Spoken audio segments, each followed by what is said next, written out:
Welcome back to another episode of Let Love Be Your Guide. My name is your host, Dominique Chantel, and I will be guiding you through this amazing experience today, this journey called life. Listen, y'all, I am so excited for this episode because not only am I talking about leveling up today, but I am talking about how you do not have to feel sorry for yourself and how you can step into your next.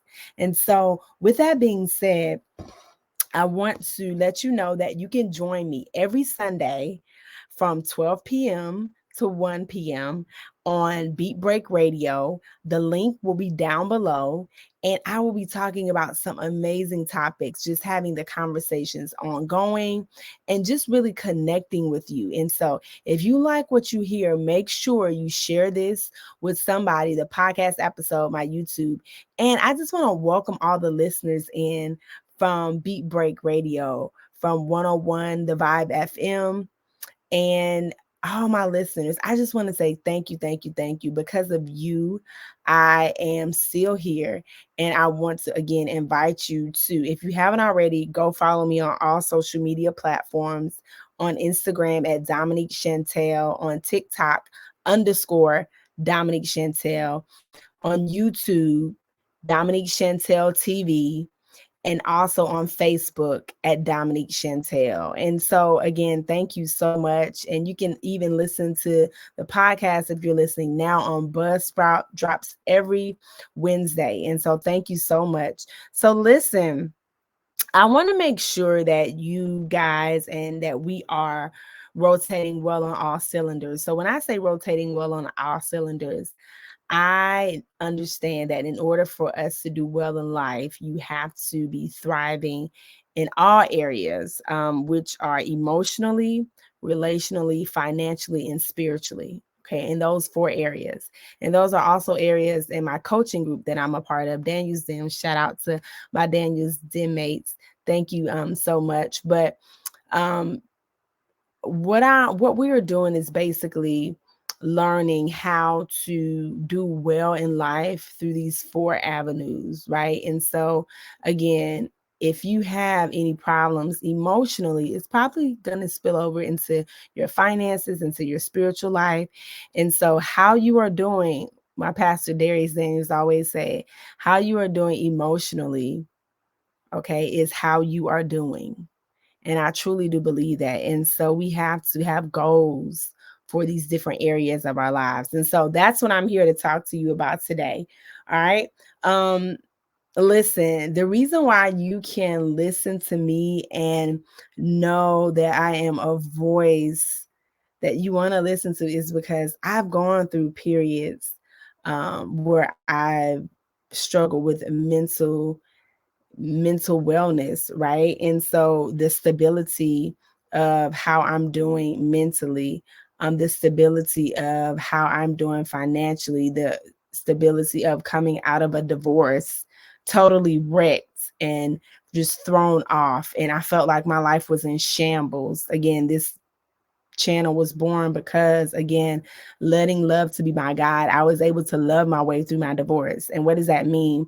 That means that I was able to come to grips with the fact that I had to love my ex-husband regardless. And so when all was said and done, I thought that, again, I would be getting free from a marriage that kept me entangled. But what I learned is I was liberated by me freeing myself from what I thought was something that I had put my purpose into. I thought it was my purpose, to be just married to this man for the rest of my life. I thought it was my purpose to do all these things, to be a wife and a mom, and we were going to go on and do great things. But the thing that I learned was that I had to put God first. God was not first in any of it. And so what ended up happening was, again, the dissolution of a marriage. And basically, he brought me all the way back to saying, like, regardless, you have to love your way through this, because I want you to be able to transform the lives of people through love. That is your superpower. That is your gift. You are going to be able to teach people how to love me, how to love themselves, and how to love others. So if that's what this channel is about, okay? And so if you want to learn how to do that and develop yourself spiritually, mentally, emotionally, and relationally, this is the channel for you. Go ahead and like and subscribe and share. All right. So I want to go ahead and get into today's episode. Again, it's how to stop feeling sorry for yourself, sis, and level up. How can you level up during these times, especially when we're going through times of uncertainty? And so the first point I want to make is you have to evaluate where you are in life, right? As with anything, you have an evaluation. You have where you are and where you want to be. For me, after I came out of my divorce, I was not healed from my past. I was traumatized by the things that had happened within my marriage and before my marriage. And I hadn't totally healed from those things. And even now, today, the healing process still continues. But again, I didn't know where I was in my life. And I was looking for a man to complete me. I was looking for my ex-husband to complete me. I was looking for my children to bring me satisfaction, to bring me reassurance. But how many of you know that you get reassurance and satisfaction for none of those things, from none of those things? But what I want to submit to you is that God is the only reassurance that you have in this life. He is your creator, and he has already made you whole. He has already given you everything on the inside of you to do his perfect will and to fulfill your purpose. You may have to look for resources, but he has already given you what you need on the inside of you. So I want to say, evaluate you where you are in life right now and stop searching. Stop searching, because you don't need anybody to complete you. You don't need anybody to make you whole. You don't need anybody to heal you. Stop searching. Okay. What you are looking for is in God. And I want to say that there are certain people that can help you throughout this process. But what you need, again, you have to be plugged into the source. Let's go back to the source. So evaluate where you are in your life. Again, after my divorce, I knew I wasn't well. And so what did I do? I put myself in therapy. I started to get the help that I needed so that I can get well and so that I can heal myself from a place of brokenness, so I can heal from the abandonment issues, so that I can heal from the verbal abuse, so that I can heal from all the things that I've gone through of not feeling worthy, not feeling valued. Okay, so it's so important that you go to the source, who is God. He will give you all that you need in this life. Okay, so that's number one. Evaluate where you are. Okay. Also, with that being said, listen, you know, I never wanted to be, I said, Lord, coming through this, I never want to be in this situation again where I am dependent on one person for my livelihood, for my financial stability, where I'm dependent on one person to get me through, to emotionally help me. I said, never again do I want to be in this situation. So help me to see what you have put on the inside of me so that I can move forward. And so that if a person leaves, I don't see my value walking away with them, or I don't attach my value to who they are, to what they brought to me, for what they gave to me. And so I want to tell you this, that emotionally, you should have goals, right, in place. And so in evaluating where you are, it's like, where do you want to be? And so in my coaching group, Daniel's Den, they gave us a plan for our goals. So spiritually, I have goals. Spiritually, I have goals for my emotional needs. I have goals where I want to be relationally. And I have goals, which is what I'm flipping through right now, for where I want to be financially. So I've done it. Okay. I've done the work. So if you don't have a plan, go ahead and get one. Evaluate where you are, but get a plan, create a plan. And within this plan, I'm going to tell you, one of my emotional goals was to be at peace. Okay. I want to have peace regardless in a situation. And so, with that being said, if peace is what I want, and if peace is where I need to be, I have to surround my life and put things in place for me to have a peaceful life.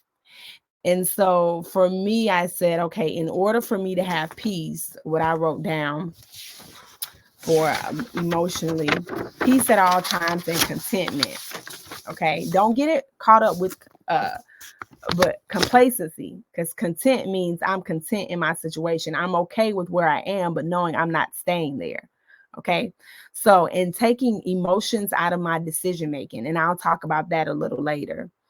And so, stating that I have peace when I get agitated or when I get frustrated.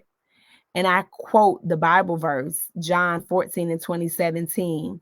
Peace I leave with you, my peace I give you. I do not give to you as the world gives. Do not let your hearts be troubled and do not be afraid. And so I repeat that back to myself. Whenever I am or find myself not in a peaceful place, I go to that verse and I just repeat to myself, I'm going to have peace. I'm going to have peace today. I'm committed to having peace. And so, how do I get back to center? And sometimes that may be me praying. I also have reminders in my phone. Spiritually, I want to pray 3 times a day. And so, how can I get back to a peaceful center? And so, again, if you don't have a plan, put a plan together. I want to be peaceful. I want to be in this peaceful state. And not only do I want to be peaceful in a peaceful state, what are the obstacles that can keep me from being peaceful? It may be my kids, being impatient. It may be me taking the time out to do their homework with them. Maybe me trying to get myself together as in terms of trying to help them, but them not wanting to receive my help. That takes me out of a peaceful state and I get frustrated with them. And so that's the obstacle for me. So how do I get peace back within that obstacle? And again, it lays out a step-by-step plan on how do I get back on track once I've gotten off. And so for me, the deadline for my emotional state was, I want to experience peace for the rest of my life, right? But so how does that work? How does that work? Right? And so I put, again, certain habits and things in place for me to get to a peaceful place. Reminders in my phone telling me that I'm peace and how to get back to that peaceful place. So I want you to evaluate where you are. I want you to take a moment. Where are you? Spiritually, relationally, financially, and emotionally. And you need to put a plan in place to get to where you want to be. And I want you to, again, identify the obstacles that can keep you from getting there and actually have a plan in place for that as well. Okay. So again, in leveling up, you have to do these things, because if not, we're going to stay stagnant. We're going to keep doing the same things. We're going to be conformed to the things of this world. And we don't want to do that. We want to get out of the rut. Right.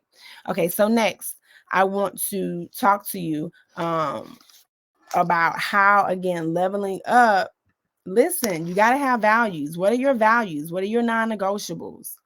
And in leveling up, what I've seen from successful people and people who have leveled up, okay, and who are successful,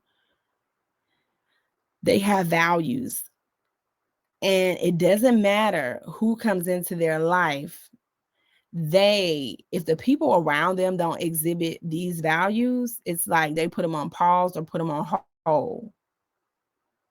And so what are your non-negotiables? What are things that you have to have in your life that are going to make you a better person? And so for me, I know, number one, it's people around me in my circle have to have a positive mindset. Okay. And when I say a positive mindset, they have to be optimistic about the future. No, everything is not going to go your way. All is not going to be well all of the time. But you have to have a knowing, and this is where my faith comes into play, that we have a God that is good in all seasons of life, that he is trustworthy, that he is faithful, that he can do anything, he can do the imaginable through any season of your life. And I need people in place that are going to give me the word when I'm going through. I need people who are going to pray for me when I'm going through. A couple weeks back, I was going through something and I called up one of my best friends. And guess what? She prayed with me on the phone. She gave me word. She poured back into me. And so for me, that mindset is key. You have to be a faith, okay, in my circle. Secondly, listen, you got to have a relationship with God, with Jesus, right? Because for me, if I'm going to invest my time with you, invest my time in you, we have to be working toward the same goal. We have to be working towards something and believe in something greater, somebody greater than us. And we have to know that he is in the midst and he's the foundation. And that's the only way we're going to get through this, good or bad, happy or sad. Let God be the foundation of this. So those are my non-negotiables. Next, I've come up with a family values, you know, um, in my household. And so my children know that there are 6 core values that we live by, that I live by. And this is what I also run my business by. There's service, integrity, excellence, humility, love, and respect. Okay. And so I think of it as a tree. So love is are the roots, and they're growing down right into the soil. And then out of that love comes respect. Okay. Because at the very least, again, number one, God commands us to love people. So I'm going to love you. Right. And then I'm going to be respectful towards you. From that love comes respect. Out of that, you have service. My service to you is my podcast, my books, my motivational videos, my speaking engagements, whatever content I put out there. That is my service. And also serving people physically, in the physical manner. I do a lot of volunteer work with the Douglas Brothers Foundation. That's really who I am. I love serving people. I love helping, love volunteering, giving back. And so I tell my children, you need to make sure that you are helping others, that you are serving others in some type of way. So that's my value, right? One of them. So integrity, doing the right thing when nobody's watching, when nobody's around you. Okay. What are you doing? Who are you? Do you do what you say you're going to do? Are you lying? Are you cheating? Are you stealing? If you're that type of person, I'm sorry, but you can't be around me. I'm telling you, this is the way you level up. Next, excellence. Are you doing the best that you can with what you have? And excellence is not perfection. I want you to get this. Excellence is not perfection, right? So I think we get excellence mixed up with perfection, but it's not. And so with that being said, excellence is what you do. It's the ability to strive for what you want and to pursue something that you want, even when it don't feel good, even when the odds are against you, even when there's nobody coming around. That's what excellence is to me. And so you striving for that every day. Next, humility. Humility, for me, the definition I use is taking up your space in the world. There's nobody that can do what you do, the way you do it, how you do it, when you do it. There's nobody like you. There is no other person in this earth that can do what you do. And so when you are humble, you are taking up your space in the world. You are doing what God has called you to do. You are operating in your purpose. So you know your purpose if you're humble.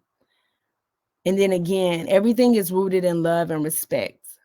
And so if you don't have those things, I'm sorry, but again, these are the ways that I have learned to level up and the way I've learned to weed people out in my circles.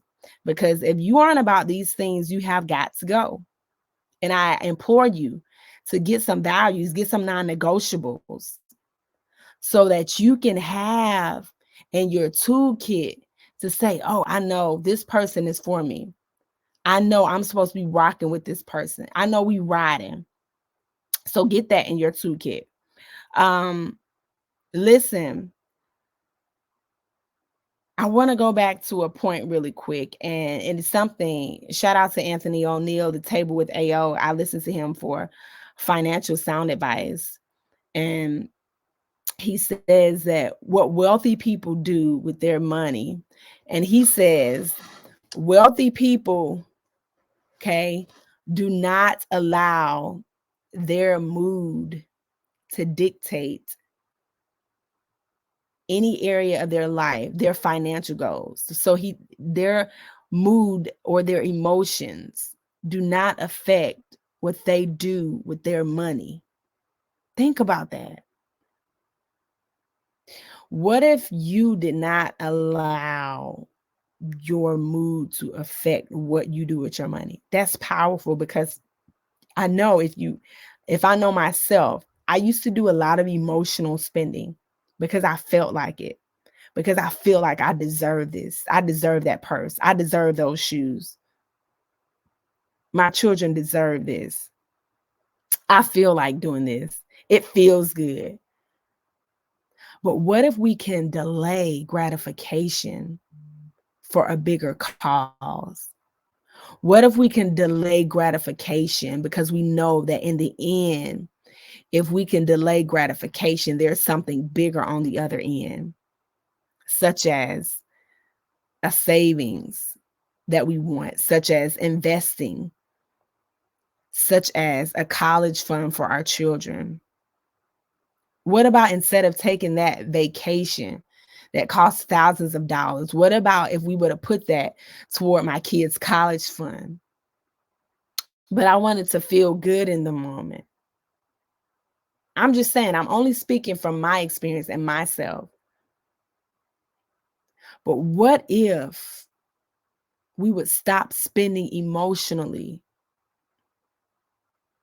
and we would invest again and save toward our goals so that we'll be better off? What if we could spend that money on life insurance? It's a mindset. And once I learned that, things started to shift for me. When Anthony O'Neill said that, I was like, whoa, emotional spending. It has gotten the best of me. Put it in the comments. Has it gotten the best of you? Because it has gotten the best of me. I know it has. And so if we're going to level up, if we are going to level up, we have to stop emotional spending. You have to stop spending on Amazon.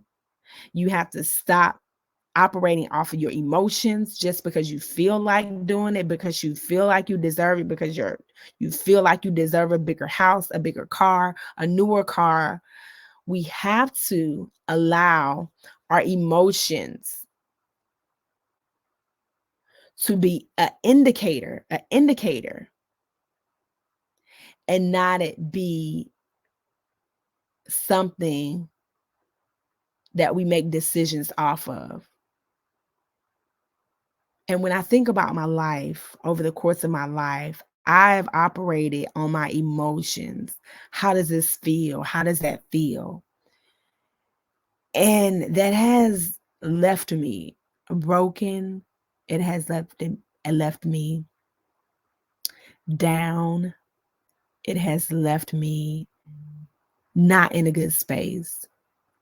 And so now the question for me is, when I get ready to make a decision, is this sustainable?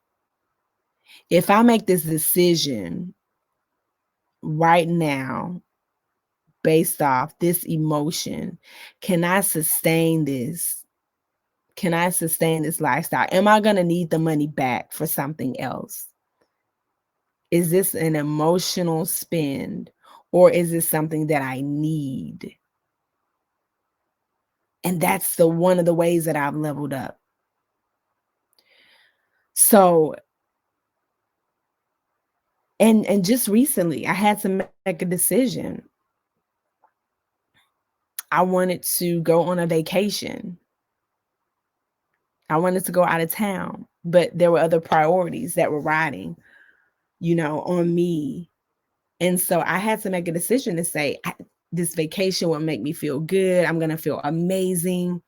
I'm going to feel great if I can just get out of town. But I have priorities back here that I need to take care of, that I need to handle.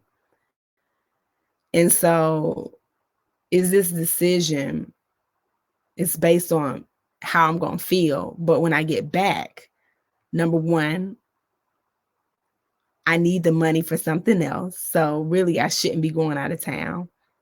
And number two, is it a need or a want? And I said this, I wrote this down again. Your emotions are like an indicator light that goes off in your car for you to say, hey, there's something wrong. And what do I need to fix with this? What do I need to fix? That's what your emotions should be. They should be telling you, what's the root? Why am I feeling like this? Why am I feel rejected? Why am I feeling abandoned? Why am I feeling not loved? Why am I feeling devalued? Why am I feeling disrespected? What is that telling you? And so it then has to be, how do I go back and correct this? All right. So we have to do that in order to level up. Again, your emotions should be an indicator for you to get to the root of the problem. And you shouldn't be making decisions off of those emotions. But it's an indicator to say, why am I feeling like this? What is this about? And I go as far as to say that we a lot of times make decisions off of how we feel. And so we pick partners based on how they make you feel. But what happens when that feeling goes away? And so I said, we should be not filling up on things. We should not be filling our lives up with things that make us feel better, but things that make us heal better. Again, you should not be living your life on things that make you feel better, but things that make you heal better. Let that sink in. Lastly, I want to say that, listen, we got to learn to set boundaries. If we're going to level up, okay, we got to learn to set boundaries. And at the end of the day, and locate the barriers that stop you from setting those boundaries. So no longer, again, am I in a relationship where I allow somebody to, number one, scream at me, yell at me, degrade me, speak to me condescendingly, because I understand the power of a word, and I understand what words can do to me as an individual.